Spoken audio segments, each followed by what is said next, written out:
I'm here with actor, author, real estate agent. I mean, he's got so many balls in the air. I don't know how he found time to do this, so I do appreciate you meeting up with me. Colin Egglesfield. Thanks for having me, Brian. You're welcome. Before we talk about your book, let's do a little background of when you first decided you wanted to become an actor, and I know you started modeling first. So let's unpack It definitely that. wasn't when I was younger, because I was shy, introverted growing up. Hated being the center of attention. I grew up with an older sister, younger brother, who were always, loud and more extroverted. Didn't really start speaking till I was 4 years old, my mom says, and whenever people would ask me questions, my older sister would always answer for me. Yeah. So for me, I never really felt like I truly had my own voice growing up, and it wasn't until got into college and was playing sports that I started to kind of come out of my shell a little bit and gain my confidence. And med school was something that you were seriously considering. Yeah. So that's quite a switch. Yeah. So I was I studied biology pre-med at University of Iowa, and was going down that route, thinking that was just kind of the natural course of what I was going to be doing. But what I talk about in my book, and which is crazy, I can't even believe I wrote this thing, but it just came out 3 weeks ago. Yeah. And what I talk about in here is, when you're growing up, being expected to decide what it is you're going to be doing for the rest of your life is it's kind of insane. Very few people actually know what they want to be doing for the rest of their life at a very young age. And for me, I struggled with that in college, and that's what I talk about in the book, in the sense that you're not always going to find what you're truly passionate about until you actually get out and you start exploring what is out there. And for me, I kind of felt trapped in college, in the sense that it was all I knew. And growing up in the Midwest, where it's not like New York City, where you can kind of step out here and culture is just like slamming you in the face. In the Midwest, there's really not a whole lot. There's not a whole lot of outlets out there where you can actually experience. Now, with the advent of the internet, I think people are more exposed to what is out there, and people have more ability to put themselves out there with YouTube and Instagram and all that stuff. But growing up, I just kind of felt my access to exposure to things was very limited. So in college, I kind of just was going down that path of studying biology pre-med, and one of my electives was having to take, you have to take humanities or elective courses, and I'd always been very interested in art. I liked to draw growing up, and always felt like I was creative. Used to build model airplanes, growing up in my bedroom and whatnot. So I kind of found myself confused between going to my biology and science classes and really like the intellectual stimulation of that, but then I would go into my art classes and it was just so freeing, where I could just kind of express what it was that what I was feeling, what really mattered to me on paper. So I kind of was like, I wish I could have this same creative inspiration in a professional field, but the idea of becoming a professional artist was not encouraged where I grew up. And so I kind of struggled with, well, I guess this is what I have to do to make money and to get a career, or get a job and have a family and make money and then be able to send my kids to college. But what I really was feeling was the more creative inspiration from my art classes. And it was confusing. And it wasn't until I heard on the radio about this model talent search my senior year at Iowa that I just kind of went to this thing. And what I talk about in Agile Artist is get out of your comfort zone. Take risks, even if they may sound crazy. It's when you get out of your comfort zone and just put yourself out there, that's when you discover things that you never knew existed. And I just showed up at this model search thing, got hooked up with this agent. Before you knew it, a few months later, I was in Milan, Italy, doing runway shows for Giorgio Armani, Gianni Versace, and living in Milan in this completely different, world. And I was loving it. I was around all these creative, amazing fashion stylists and designers, and I mean, it was just like the inspiration and the creativity. I loved it. Mm-hmm. And in the book, you mentioned that you didn't quite get a call back for one of the fashion shows, but your manager at the time said, "Why don't you just go anyway and try out?" Was that something you would have done prior to being thrust into that world of, oh, I'm excited about being creative? Not at all. Yeah. And it worked out. Which, interesting you brought that up, because growing up, I always felt like, you know, I had to follow the rules. I was the good boy who I just kind of felt like parents and teachers were the authority, and I got one detention my whole 4 years of high school. Mm-hmm. You know, I grew up in an environment where I felt like I needed to people please, mm-hmm. and deciding or nurturing what really mattered to me was not encouraged with me personally. Yeah. So I kind of always felt like I was just kind of living life based on everyone else's terms. Mm-hmm. And so when I went to Milan, Italy, and I went to the fashion show audition for the Giorgio Armani show, there was like 400 of the most beautiful guys on the planet, and we all get shuttled into the basement where Giorgio Armani has his runway show, mm-hmm. and we had one by one walk on the runway as he's standing there with his assistant watching us, you know, walk by. And the next day I got a call from my Italian agent saying that Giorgio liked my look, whatever, and I had a fitting for the fashion show, and if I fit the clothes, then I would get booked for the show. Mm-hmm. And I was like, great, that's amazing. So the next day I went to a couple castings, and I went to check in with my agent, called her up, and she said, "I've got bad news. Unfortunately, Armani, they just called and they released you," meaning that I guess they've filled the quota for the guys that they needed for the show. And I said, you know, that's too bad. I guess, you know, I didn't get that one. Right. But she said, "I have an idea." She said, "Let's pretend we didn't talk. Mm-hmm. Let's pretend you didn't check in. So just go to the fitting tonight at 5 o'clock like they had scheduled you for yesterday, and just show up and act like you're there for the fitting." And I was like, what is that? Are they gonna am I gonna get in trouble? Are my modeling days over before they start? Are they gonna get mad at me? Are they gonna put me in fashion jail? I don't know. So, and then the clothes didn't even fit. They had to pin them, right? Yeah. So I show up, and because I'm like 5'11", and mm-hmm. most male models are like 6 foot 6'1". That's the ideal height. I already knew I was at a disadvantage, so I show up. And I, ring the doorbell, and the guy answers the door, and I said, "Yeah, I'm here for the fitting," and he let me walk right in, and we went downstairs and went right into the dressing room, and they put a pair of some clothes on me, and Armani stuff is kind of flowy and stuff, mm-hmm. and it was kind of big, and they sent me out onto the runway and right in front of Giorgio, and he looks at me, and he starts pinning stuff, and it was amazing because he's to see someone who's just insanely creative, in the top of his field. Not only has he figured out how to create an incredibly successful business, mm-hmm. but he's done it in a creative, artistic way based on what he sees in his vision as an artist. And so I was like, man, this is the first time I'm in front of someone who has been able to meld the two mm-hmm. disciplines.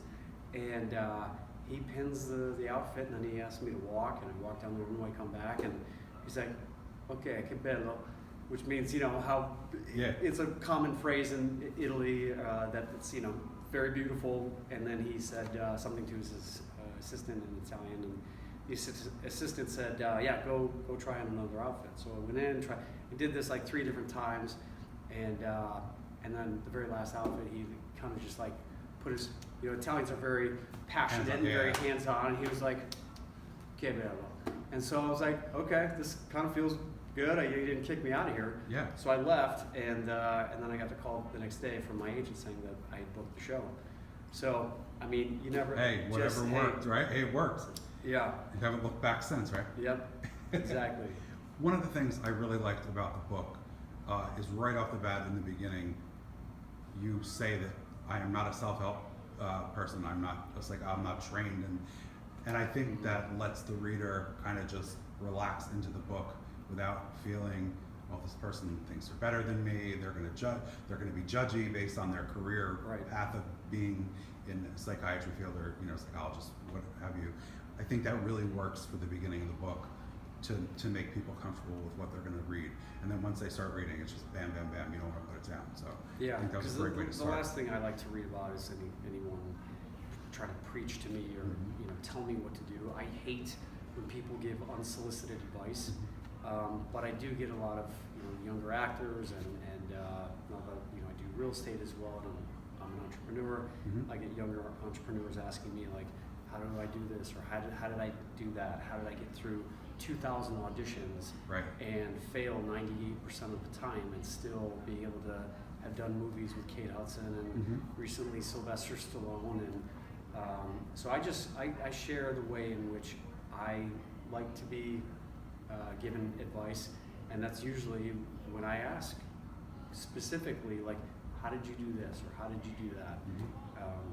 And it's funny how even at with the experience I've had as an actor the past 20 years, it's funny because I'll still be around my relatives, or I'll go back to Sioux Falls, South Dakota, where my mom and my sister live, and their friends will be like try to give me acting advice, like, oh Colin, you know what show you should get on is This Is Us. Hey Mary, he should be. You should tell your agent to get you on that. Yeah, you know what, Jim? I never thought of that. Yeah, exactly. Thank you for that bit of advice. Million little things, maybe. Keep it in the ABC thing. Everybody's got great advice, right? Oh yeah. You didn't fall off this turnip truck yesterday, right? You've been doing this a while. Pardon? I said you didn't fall off the turnip truck just yesterday. But it's funny because everyone seems to have an opinion about, especially entertainment, because it's there's so a stigma around it too, which you probably dealt with being on the soaps. But before we get to that, what was it like for you doing the modeling, which probably wasn't a primary focus when you wanted to be creative and act? That was kind of a stepping stone to make you more comfortable, I would assume, right? Well, to be honest with you, I really enjoyed the modeling because I felt like I was working with a lot of creative people, stylists and photographers and producers, and I just loved being in that creative environment. And I felt like I was co-collaborating with everyone to create a beautiful image. And so, in a way, I almost felt like the modeling thing was a lot easier. It is easier than doing the acting. Not just because you're not having to memorize lines, but it's like that they're only going to use the best picture of the 400 that they took. So you kind of feel like you can like mess up a lot and just kind of be free to experiment and play around and that sort of thing. Whereas with acting, you really have to do a lot of work to rehearse and make sure that you're at least when you're showing up on set, you've got an idea of how it needs to be, and that you've memorized your lines and you've done the work to be able to show up and then be able to perform, which I talk about in one of the chapters in the book, in the sense that you've got to really do the work for you to be able to then just show up and play. Right. And I talk about like how Robert Downey Jr. That's what I was going to bring up just now. Who he's as whimsical and as kind of it almost seems like he's got such like a frivolous way in which he just delivers the lines, and it's it's almost belies how much work he actually really puts into his craft to be able to show up and just be able to play like that. And I think the best actors in the world make it look so easy because it is so natural, but to really be able to be that good, you've got to do an immense amount of work. And Robert Downey Jr., I read an article once where he memorizes not only his lines but everyone else's lines in the scene, and then he'll write out all the lines of not only his lines but everyone else's characters' lines, to the point where he's got it backwards and forwards, so that when he shows up, he can just play.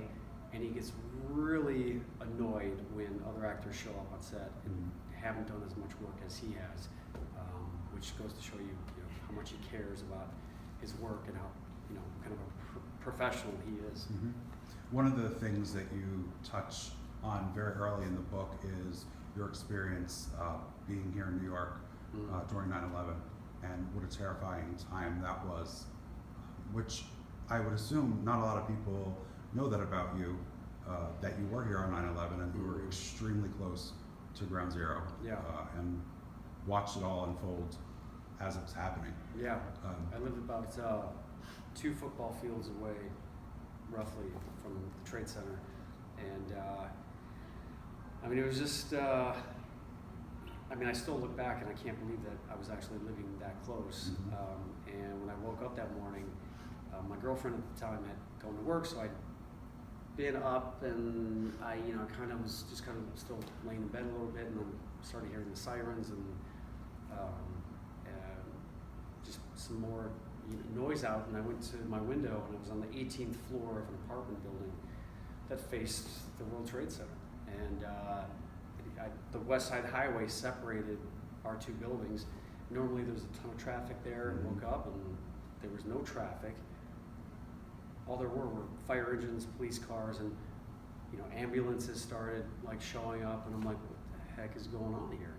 And then I started seeing debris start to hit the street, and then I was like, what is going, and I looked, and I literally had to get down on my knees to see the top of the towers because I was that close, and I saw the flames coming out of one side of the building, and then I started to notice people's heads poking out the top of the towers. And I mean, at that point, I mean, I just kind of figured it's fire, they would put it out, and it wasn't a big deal. But I went to my TV, turned it on, and they announced that a plane had hit the towers. I thought it was a small, like, student pilot plane or something. And then my friend Lisa calls me because she knew I was living that close to it. So I had the phone in this hand, and I had my video camera as well, because I always, at that time, just liked to videotape a lot of stuff. And I was studying acting, and so I was just experimenting with just, like, you know, just shooting everything. And so it was my natural inclination was to just start shooting everything that I was seeing. And then I saw someone jump. And it was almost surreal, because it was like, why did that person just do that? I mean, that's why wouldn't they just go down this? I mean, what was going on? And it's crazy because you can hear on the video recorder, because I still have the recording of it, and I don't listen to it very often because it's just too. It's very triggering. And I just kept seeing people jump.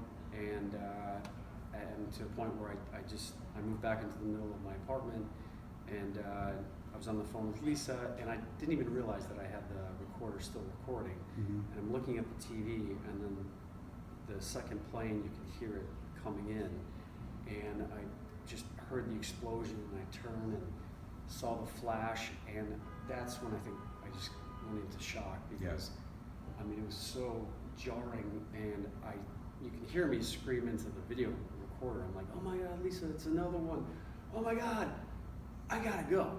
And I hung up the phone, and I knew then something was not right. So I threw on my jeans and t-shirt and ran down 18 flights of stairs in like 2 seconds, because I didn't know if my building was gonna get hit next, and ran outside, and all these people were gathered outside of my building, and policemen were shouting at us to get it back, and I mean, we didn't know where to go, because the water is like right kind of behind us, and I mean, and then we just saw more and more people jumping, and my manager at the time was living in a building next to me, and we ran into, we saw each other, so we, you know, got next to each other, and both of us were just watching, and at a certain point, he was just like, I can't watch this anymore. So we decided to walk north, and we got up to Chambers Street, which is a couple blocks north, and I went into a deli to grab some water because it was so hot that morning, and I went in and into the middle of the deli. Roger was still outside, and I remember as soon as I reached into this little drum of water, I grabbed the bottle of water, and all of a sudden the ground started shaking, and the lights went out, and it sounded like 40 freight trains, like this rumbling sound. Yeah. I mean, it was like an earthquake, and I ran outside, and people were running and screaming, and so I started running. Roger, my manager, was gone, and we just all started running down the street, and then I heard someone say, like, the Pentagon just got hit, Los Angeles just got bombed, America is under attack. I mean, it was just like terrifying. And finally made it up to Houston Street, and that's when I saw the second tower fall down. And at that point, I think I was just in full-blown shock, because I was like, wow, that looked horrible, but I didn't really feel like I almost like it was not even real. Right. Yeah. And you know, I talk about it in my book. It was like watching a movie, because it's almost like we get conditioned to watch like Armageddon and you know, these movies where Godzilla, where New York gets destroyed, and then you walk out of the movie theater and then you go back to your daily life. But this wasn't, yeah, and that took a long time. You know? Was writing about it cathartic, or was dredging up the memories a little bit painful? And both. Yeah. You know, after the Trade Center incident, I had been studying acting for about 3 years up until that point, and I knew I really loved to study acting. Or I loved acting, but it wasn't. I wasn't really sure about it. I'd only booked 2 roles up until that point in my life, and because when the towers fell down, my windows got blown in, I was not allowed to go back into my apartment for 2 weeks. And when I finally did, I was led up to the top by a National Guard soldier, and the place looked like a bomb had blown up inside there. And I had 10 minutes to put whatever I could put into a suitcase and get out of there. So I didn't have a home anymore. And I was thinking, okay, I want to act. I've always, the idea of moving out to Hollywood and pursuing a career in acting was something that was starting to, you know, formulate in my head, but it was still kind of daunting and crazy, the idea of moving out to LA and becoming a professional actor. So I moved back to Chicago for like 3 months, and had to go see a psychiatrist because I just was so traumatized. And I really started to think about what's important in life.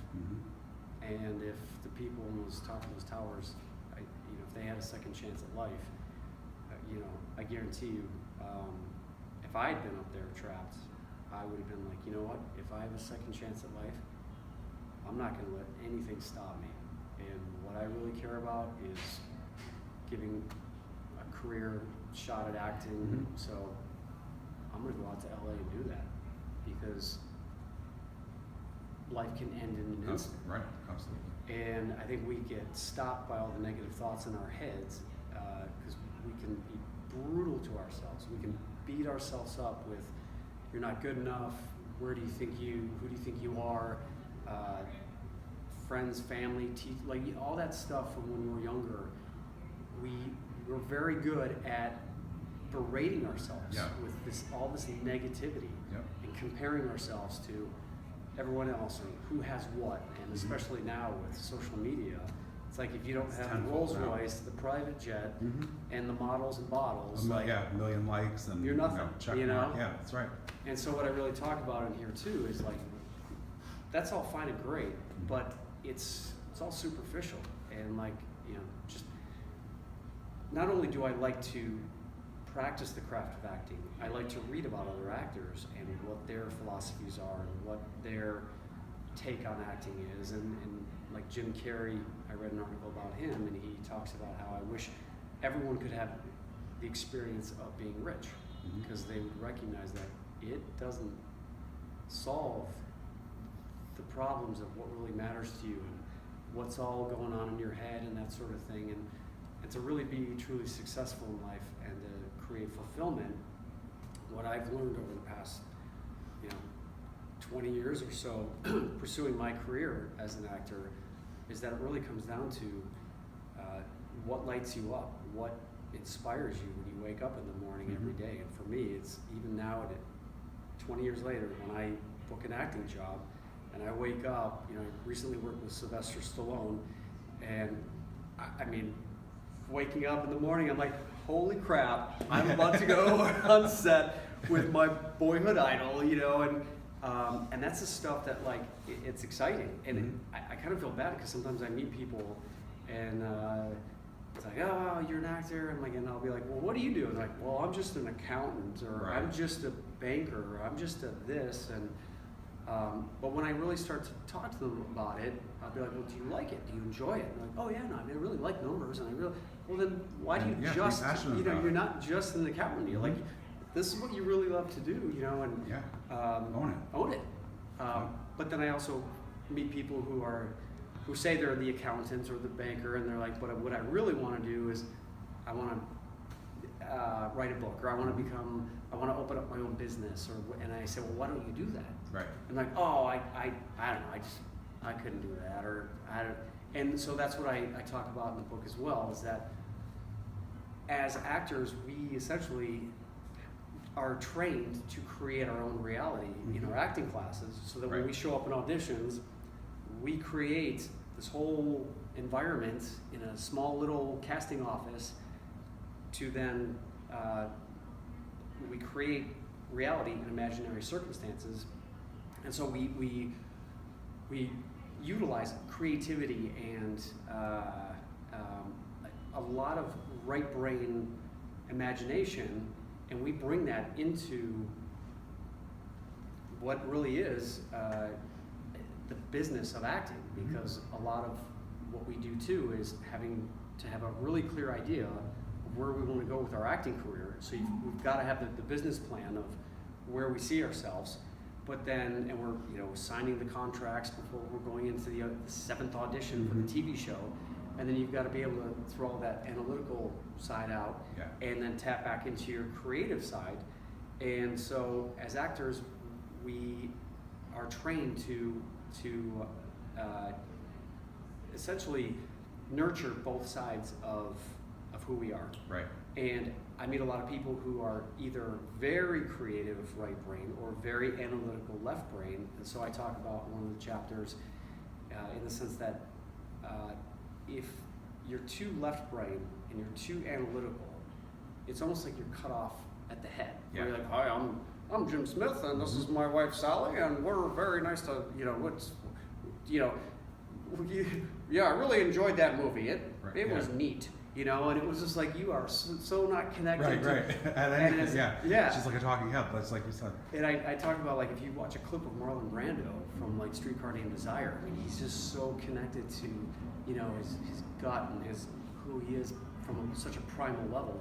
And as actors, that's what we get trained in doing. And numerous times acting teachers would say, like, all right, if your character was an animal, what would it be? Get on the floor, be that, And I remember like crawling around on the stage as a wolf, and just like, or barking a song as you had barking but a lot of these exercises make you get out of your head. And growing up in the Midwest and studying biology and thinking, I recognized, like, I was very stuck in my head. So when I would break down an audition, a lot of the times I would go into auditions very analytical about, well, I got to say this line with this inflection and this beat, and the feedback would be, Colin doesn't look comfortable in his own skin, and I wasn't, and it made me recognize that I'm too in my head. Right. So for me, it was a lot about just getting out of that head and doing the exercises in class, like barking like a dog,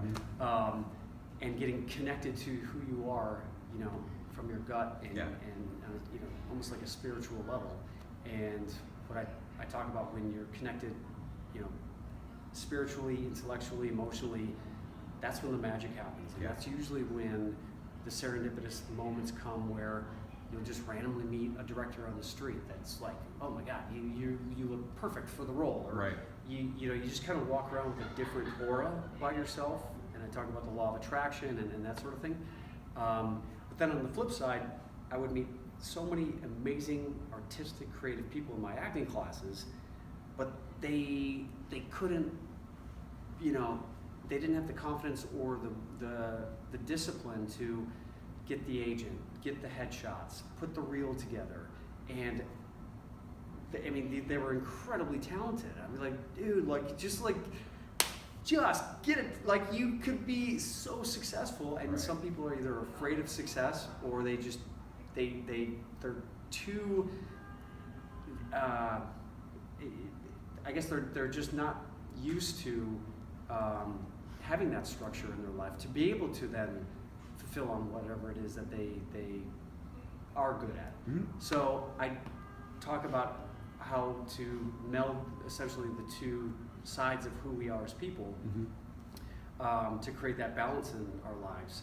And so it's not, again, this book isn't just for artists and actors. It's not an actor's handbook. It's essentially all of the amazing strategies and techniques that I've learned, and we learn as actors, that I think everyone should know about in their life to invite more creativity into your life, because that's really where problems get solved. Right. And I talk about how there's an interesting story about Steven Spielberg, in that he was 26 years old when he was filming Jaws, and it was for Universal Pictures, his first major motion picture. He had done a couple of short films, and he, was like all gung-ho about this first, movie, and they had put together the shark in Los Angeles, and they had the best prop makers in the industry, and they created the shark and all the pulleys and the electronic, buttons and things, and I think there were like 15 people that were needed to push all the levers to make the mechanical shark do everything it needed to do, and it was great. Everything worked fine. They were, they had perfected all of this in this freshwater pool in Los Angeles. They ship it out to Massachusetts to start filming Jaws. They put it in the Atlantic Ocean, not realizing that salt water is very corrosive. Right. So within a few days, the shark started to malfunction, and so the wiring was corroded, and it just was like it wasn't working. And they kept throwing more money at the shark, and the problem was they started to burn through the budget of the film within the first few weeks of filming, and none of the footage was usable. So there was rumblings starting to come from back in Los Angeles, from Universal, that maybe this young filmmaker, Spielberg, is in over his head, and Spielberg was feeling the pressure of, it got to a point where he recognized, I can't keep pouring more money into trying to solve the problem, which was the shark. Right. So he had to look at the problem from a different perspective. And so what his question that he asked himself was, what would Alfred Hitchcock do in this situation like this? What kind of movie would Alfred Hitchcock make? And so it's taking your focus away from the problem and using your creative right side to look at it from a different perspective. And when he thought of it that way, he recognized, well, maybe I can tell a movie about a shark without a shark. And by doing so, just alluding to the indication of a shark, where a swimmer is like swimming and then gets like tugged under, is actually a lot more scary than actually seeing a shark, because it taps into our own imagination of what's down there, and that movie went on to be the highest grossing movie for Universal Pictures of all time, and it put Spielberg on the map. And so it's little things like that where, if we focus too much on a problem, and they say like, oh, you got to grind and you got to just work hard, and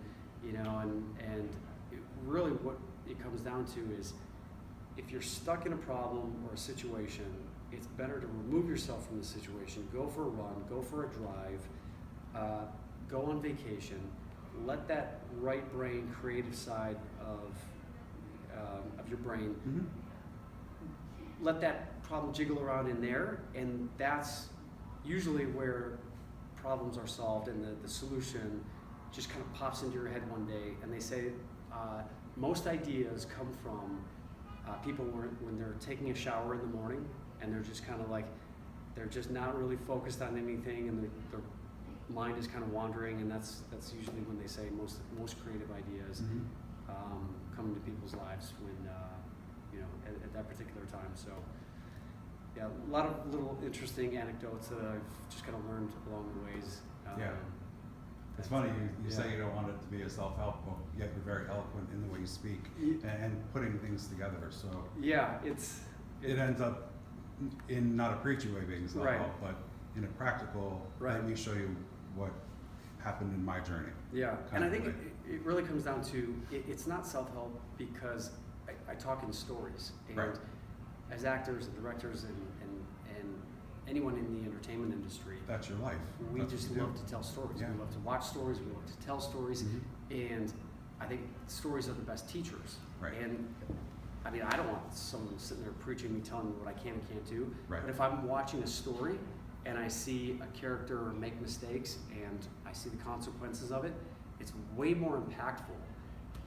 And so that's why, I just wanted to tell all these life lessons in a story that I felt like would take people on a journey, and so they would learn something along the way, but then not feel like they were being, talked to or preached to.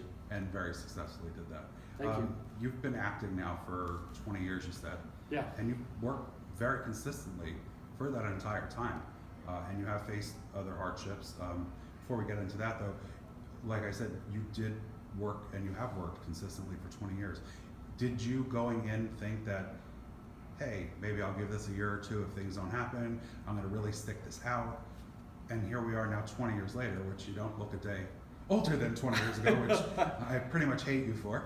But looking back now, what does that feel like to you, that you've had such a great career that has no signs of slowing down? It's something I'm very proud of. Yeah. Because it has not been easy. And I think the misconception that people who enter into the entertainment industry, because it is for other people's entertainment, it's almost as if like when I am around friends or family or other people, it almost seems like they don't truly recognize that this is a very difficult career. It's a very difficult vocation. Yes, it's entertainment, but for me, it's not entertainment. It's a lot of it is work. I mean, 90% of it, I would say, is work. The other 10% is enjoying the fruits of all that 90% work. But it is acting is a very lonely, very frustrating profession. Have you seen the show Barry by chance? I have not. Bill Hader. But I've heard of it. Anyone who wants to see what acting, the life of actors, will like, watch the show Barry. Not the assassin part, but the other one. Yeah. And although that guy is a very good actor, the guy who plays the assassin. I interviewed him. The bald guy? Anthony Kerrigan, yeah.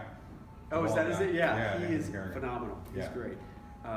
But just seeing what it really truly is like to be in an acting class, and to care about something so much, and the lead actress in that, I forget her name, but she's so great at playing an actress who,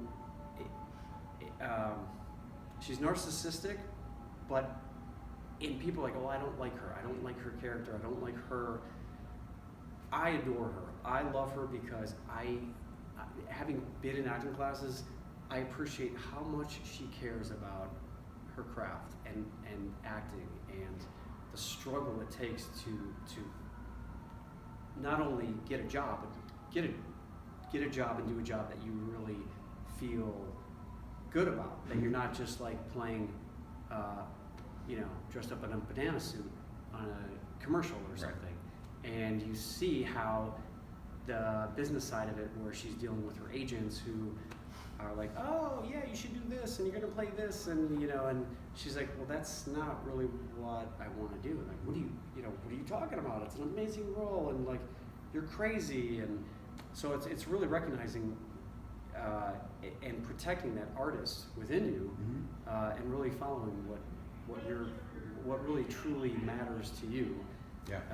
And you had a bit of that in the beginning of the book. You talk about where you had gut feelings about two projects that you really felt you should have done something different than what you were told to do, and you had regrets about them. Yeah. Yeah, so I auditioned for Battlestar Galactica, which is something that I just was like, man, this is a show I grew up with when I was younger, and the idea of being, you know, in this world of space, and I just kind of identified with the character. He had issues with his father, and I was like, oh man, I could do this. And sometimes you show up in an audition and it just fits. One of my acting teachers talked about how it's not necessarily always the actor showing up and being right for the character. It's actually it's a two-way street in the sense that the character that was written is also looking for the right actor to play the character. So it's one of those things where you see like John Hamm with Don Draper and Mad Men, or Carrie Bradshaw with Sex and the City. I mean, you can't necessarily imagine anyone else playing these roles. Right. It's like catching lightning in a bottle, or the cast of Friends I talk about. Right. So for this role, it just felt right, and it just was one of those things where it just felt like this feels right. Like I wasn't even nervous going to the audition, and you know, it's just one of those things where, you know, instinctually it felt right. And my agent was, you know, was like, well, it's a sci-fi channel, and Right. it's about space, and there's this other show on Fox, it's a family drama, and it'll get more critical acclaim. And I was like, okay, well, that's the difficult part, you know. Do you listen to your instincts, or do you listen to professionals who have done this longer than you have? And it's, I don't know, I just, growing up, like I was saying, my muscles for deciding what was best for Colin weren't necessarily strong or nurtured growing up, and that's why I always admire people who just go after what they want because they're so like certain about it. And I'm like, Right. man, that's so impressive that they're so certain about it. Like, so reading about like Jennifer Lawrence, who the way she got Winter's Bone, which I read about, was that she read the script and she essentially stalked the director, found out the director was in New York, and went to New York and was like, I need to play this role. This is me. And I was like, man, like I would think they would think I was crazy. Right. But you know, when Hey, someone you went recognizes to a model casting that you weren't supposed to be. Yeah, exactly. Whatever works sometimes. And my agents and reps are always like, well, that's just not the way you do it. Like, don't Right. do that. That's not the way. But you know what? There are no rules, man. Like, the rules are there, yeah, but you know, and you know, you kind of learn just by doing. And yeah, sometimes you may go too far, but at least you know what, you tried. And I turned down the Battlestar thing and auditioned for the other show, and it came down between me and it was actually Jensen Ackles from Supernatural. Yep. He ended up getting the role, and it's, I mean, and it sucks even for him too, because they filmed 10 episodes of that show and it never even saw the light of day. Yeah. So you never know how it's all going to work out. Right. But then it happened again with all my children when I went up for the audition on that, and again, that one felt right. It just felt like I can do this. It just felt like this was the right thing. And so when I auditioned for it, some dancers want to come in and do Yes. this. They heard Colin Egglesfield was in here. My agent was saying that for you to step back down to soap opera after I started to do, you know, some primetime TV stuff, he's like, that's, you know, soap opera is, you know, it's kind of second tier, third tier. Right. So if they want you, they have to pay you this amount of money. And I was like, well, I kind of really haven't done a whole lot. And what I've come to recognize is that a lot of these agencies, the top agencies, and one of my agents actually told me this, that if you do soap opera, you will be let go from this agency. So it's not about me or the actor. It's Right. about the agent, the agency, Yeah. what kind of actors they represent. And so it took me a while to recognize that they don't always have your best interest at heart. Right. And so I was like, all right, agents, you know, you negotiate. And he tried to get them up in terms of, you know, a certain amount of money, and all my children didn't come up to that certain amount of money. And so we passed. And I had a feeling that they would probably come up. And so that's why I was hoping, but they didn't. And so he was like, all right, well, they didn't come up, so, you know, let's just get the next one. I'm like, okay, but getting the next one is not that easy. Right. So we're talking about passing on the All My Children gig, which did eventually end up working out in your favor because they weren't happy with the actor who you were eventually replacing. Yeah, very serendipitous because that does not happen really ever. Yeah.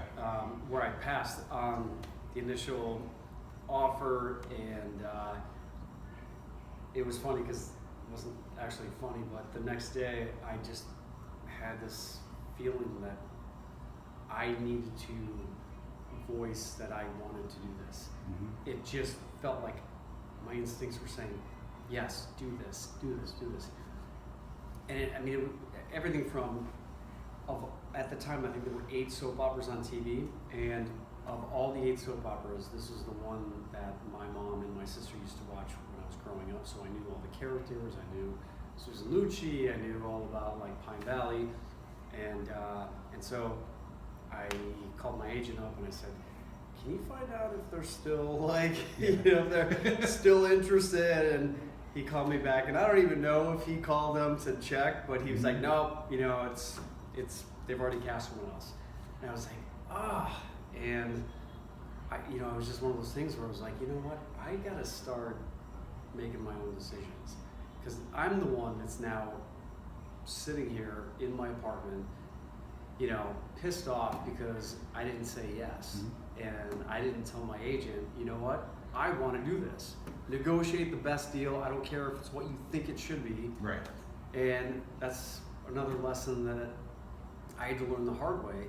But fortunately, it was about a month and a half later, 2 months later, that my agent called me up and he said they are not liking the actor they hired. They want to see if you're still interested in the role. And I told him, I said, I don't care what they offer, just let's lock this in. Right.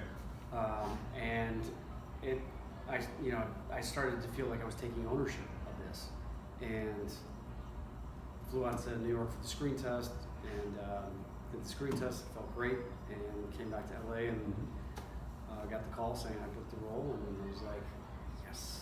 And then you did that for 3 years. Did you feel momentum building at that point in your career to go back out to LA once that was over? Well, I think what kind of derailed or took away some of the momentum of working on All My Children was part of it had to do with my crazy storyline, and part of it had to do with I was diagnosed with cancer 6 months into my run, my 3-year run on All My Children. And so the focus became less of how can I become the best actor possible to how can I survive. Right, and that's got to be a blow when you've, at the time, you were going to be on, you had a 3-year contract. Yeah. And then to get 6 months in and be diagnosed with cancer, kind of, everything kind of just grinds to a halt. Yeah, I mean,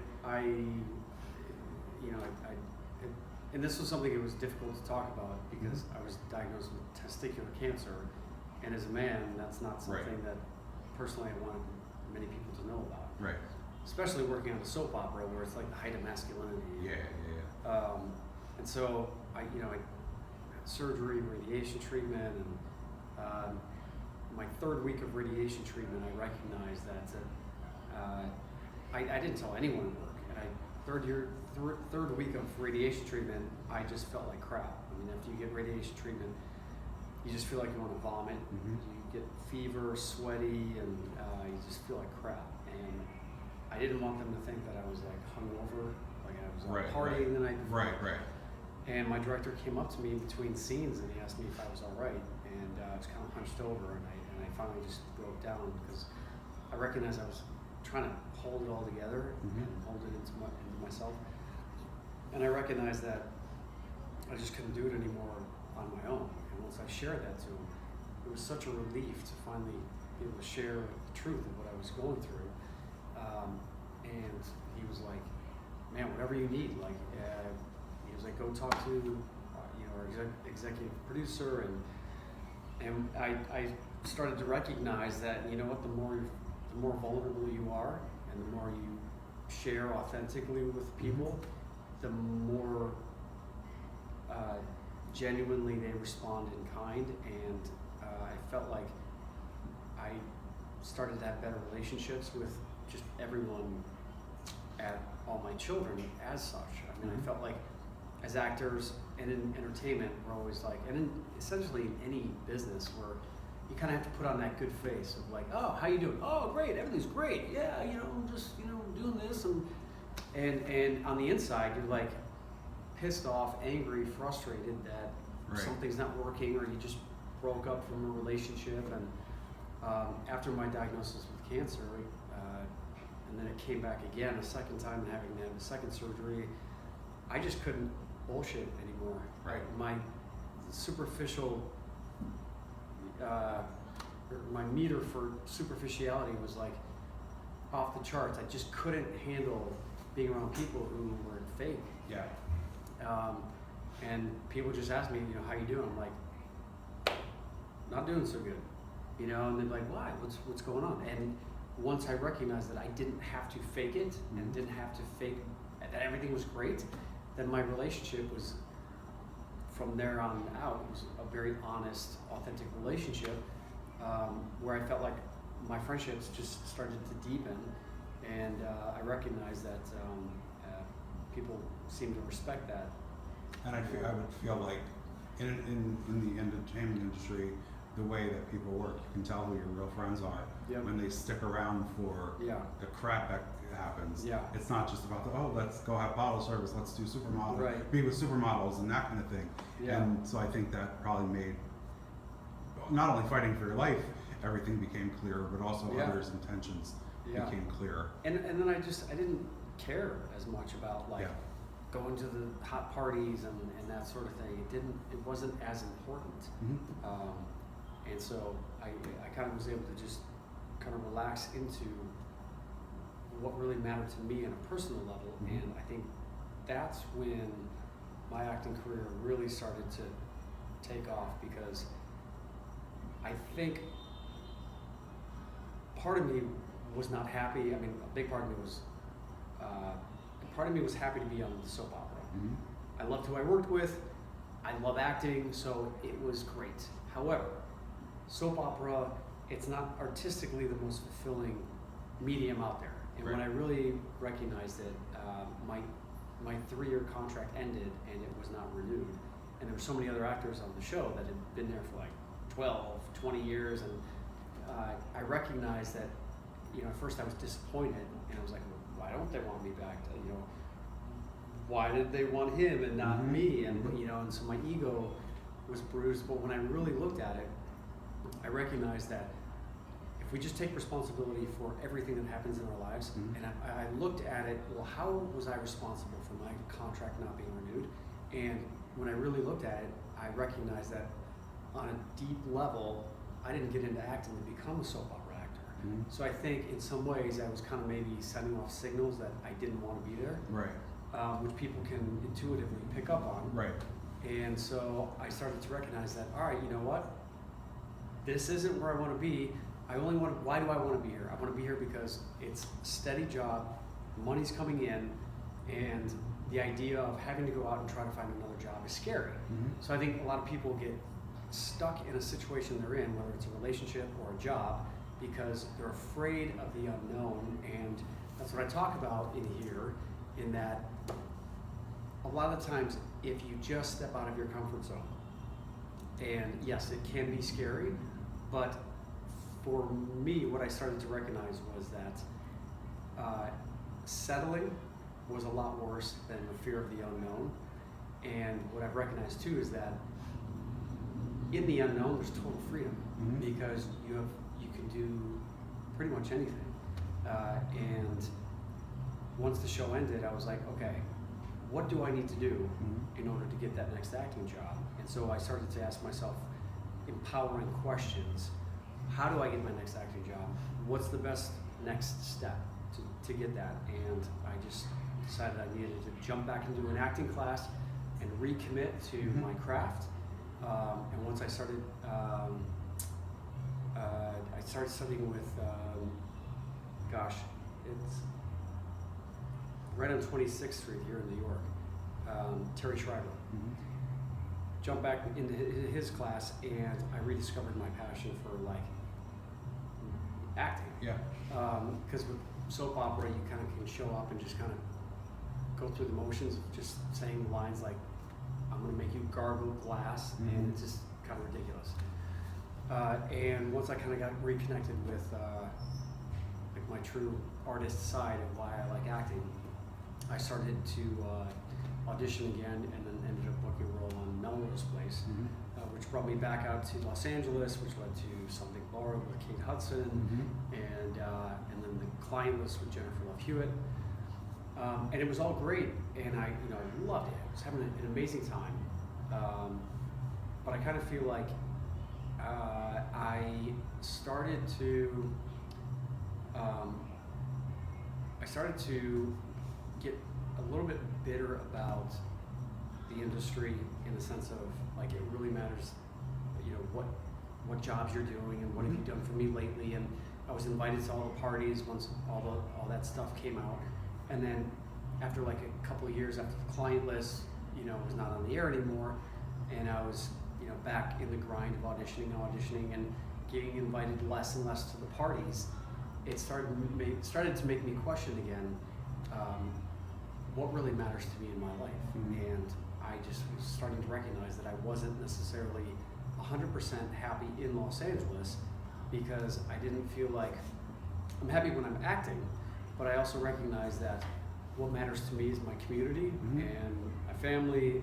And I started rehabbing houses in the south side of Chicago, and we found myself going back to Chicago more and more, because I knew I needed to do something to supplement my acting career, right. to make money while I was still auditioning. And when I met a friend of mine in my acting class, and his uncle was rehabbing houses in Los Angeles. We jumped into one of these learn how to flip houses programs, and we started to recognize that real estate in California is super expensive, but where I'm from, in Chicago, it's relatively easy to get into. And so I started going back to Chicago more and more often, and started to realize that this is where I feel supported. And you're being creative. And as creative, well. and I felt like in Los Angeles, every time I brought an idea to my agent or my manager in terms of like a project, and hey, let's try this, or let's do this, and let's try this, the response was, well, that's too expensive, or no one's gonna do that, or no one's gonna like it. I just felt creatively stifled. Yeah. And so by moving back to Chicago, within the first 2 weeks, I booked an independent film. I have since shot 2 episodes of Chicago Fire. Right. I've shot a TV pilot. I'm about to start shooting a reality real estate TV show in a few weeks. And That's awesome. And I'm just kind of rejuvenated. So what I talk about here too is that sometimes if you feel like stifled or uncreative, or just kind of creatively stuck, you just need to change your environment, and you need to find the people in your life who support you in what you're doing. And but it's up to you. I mean, no one's going to come and save you from any situation that you're at. And it wasn't until I truly started to recognize, okay, I mean, no one's going to save me, so I've got to do something. Right. If I really truly want to, be able to be creative and live that artistic lifestyle. It's interesting that once you started being creative again with the house flipping, that everything else Yeah. would fall back into place. Right. Do you kind of feel like everything is kind of predestined, and like you go each step at a time? Like you survived 9/11 for a reason. You survived cancer for a reason. No, I don't think anything's You don't like predestined. it? No. I don't think. I don't necessarily believe in a God in the traditional sense. Mhm. I believe in spirituality, and I Right. believe that when you are living authentically, truthfully with what matters to you, and you're a decent person who gives back, and you care about other people, I feel like that's when you're living your truth, and that's when the world shows up to support you in that. I think random bad things can happen in your life, Right. And I think it really truly comes down to how how you act in the face of all the things that happen in your life, good, bad, ugly, whatever it is. And I've recognized that the definition of hell for me is not a place where you burn in hell for hundreds of years. Hell is when you make decisions in your life that steer you away from your truth, from what makes you feel good, and when you're not connected with what inspires you. And so I have always tried to make decisions that that make me feel connected, where I feel like I'm spreading, love and joy. And I mean, we're, as human beings, we need the exchange of energy, and that's what I love about acting, is that it really truly is an exchange of energy. And when you're selfish as an actor, you don't connect with your acting partner, you don't get the job. And so acting for me has taught me so many amazing lessons with regards to just how to show up in life presently, how to listen, because I talk about in my book as well. I think the greatest gift anyone can give you is when they just truly actively listen. And I feel like so many people have ADD nowadays and want the instant fix. That as soon as they ask you a question and you start to answer, they're like, oh, well, do this, or try that, or try this grade. Like, have you talked to this person? It's like, okay, I don't need the answer. I just need to feel like I can get it out. And usually when you just let someone get out their frustration and without trying to, even if you know what the silver bullet is going to be, I feel like the best thing you can do is just ask someone a question. Well, how does that make you feel? Like, what do you think you could do to improve this situation? And if you just start asking those questions, we usually know what the right answer is, the right best next thing that we need to do. I feel like we just need the support in order for us to find that. So it's almost like when you show up as an actor, if the audience was just like screaming and yelling all the time, like you wouldn't be able to perform, you wouldn't be able to share this experience. But when the audience is there and they allow actors to go up on stage and perform, there is that exchange, and it comes full circle with amazing, magical stuff can come out of that. Colin, I could talk to you for probably another 3 hours. Everybody, so good. Everybody go buy the book on Amazon, or you could get it through his website through Amazon, called The Agile Artist. It's a fantastic read. And we've got a lot. We've got 26 reviews so far, all 5 stars, which is amazing. I talked to my mom last week, and she was like, "Colin, have you seen the reviews on Amazon?" Yeah. Wow. I was like, "Yeah, thanks a lot, Mom." Like, she wrote 25 of them, and you wrote the other one. No, she was just surprised that I could actually put words together that actually made sense. I was like, "Thanks." Like, you're doing well. Thank you, Colin. Thanks so much again for your time. It's been Brian. a real pleasure.